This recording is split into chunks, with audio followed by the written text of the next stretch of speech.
গণঅভ্যুত্থানের ১ বছর পূর্তিতে বহুল আকাঙ্ক্ষিত জুলাই ঘোষণাপত্র পাশ করা হয়েছে। আমরা সরকারের এই উদ্যোগকে সাধুবাদ জানাই।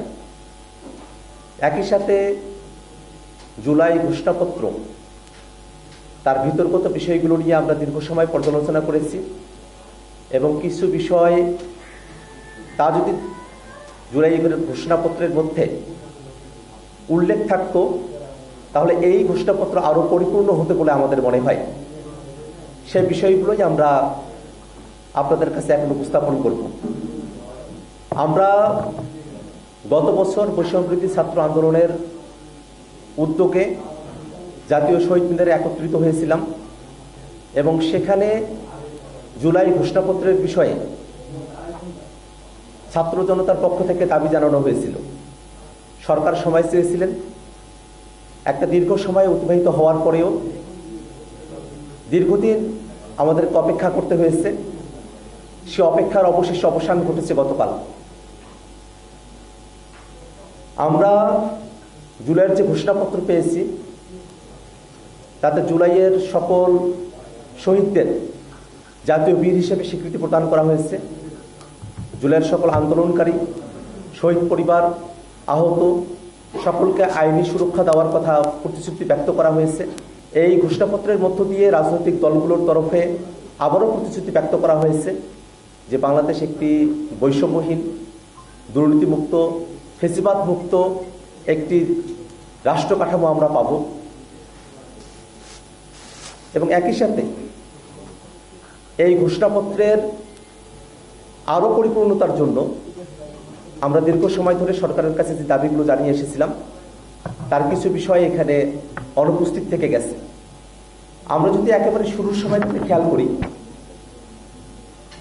উপনিবেশ বিরোধী লড়াইয়ের কথা বলা হয়েছে, কিন্তু এই ভূখণ্ডের মানুষের উপনিবেশ বিরোধী লড়াইয়ের অন্যতম রেফারেন্স পয়েন্ট 47কে এখানে উল্লেখ করা হয় নাই। আমরা মনে করি যে বাংলাদেশের এই ভূখণ্ডের এবং একটা সার্বভৌম রাষ্ট্র পাওয়ার পেছনে 47, 71 এবং আমাদের 24-এর যে আন্দোলন তার সকল কিছুর একটি সম্মিলন এই ঘোষণাপত্রকে আরো সমৃদ্ধ করতে পারত। এই ঘোষণাপত্রে শহীদের সংখ্যার ব্যাপারে প্রায় 1000 শব্দবন্ধ ব্যবহার করা হয়েছে, অথচ জাতিসংঘের রিপোর্টে 1400 জন মানুষ এই অভ্যুত্থানের সময়কালে শহীদ হয়েছেন। এই পরিসংখ্যান আমাদের সকলের জানা। সেক্ষেত্রে গত 1 বছর ধরে সরকার যে শহীদদের প্রকৃত সংখ্যা নির্ণয় করতে ব্যর্থ হয়েছে, আহতদের প্রকৃত সংখ্যা নির্ণয় করতে ব্যর্থ হয়েছে, তার একটা ছাপ আমরা এই ঘোষণাপত্রের মধ্যে দেখতে পেলাম। এই ঘোষণাপত্রে গত 16 বছর ধরে বাংলাদেশের মানুষেরা যে আন্দোলন সংগ্রামগুলোতে অবতীর্ণ হয়েছেন, বিশেষত আমাদের 16 বছরের এই জার্নিতে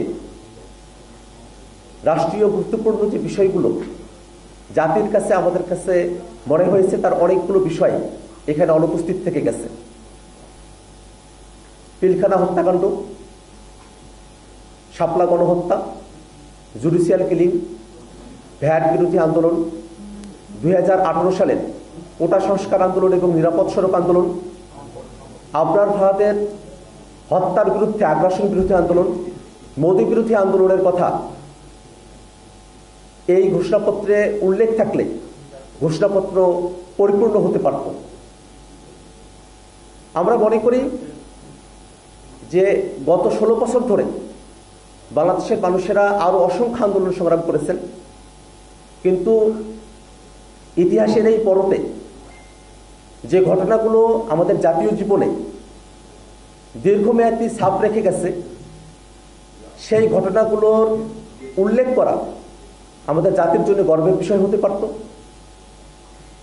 একই সাথে আমরা ঘোষণাপত্রের মধ্য দিয়ে আমাদের সংগ্রামগুলোর আরো ঐতিহাসিক স্বীকৃতি সুনির্দিষ্টভাবে অর্জন করতে সক্ষম হতাম।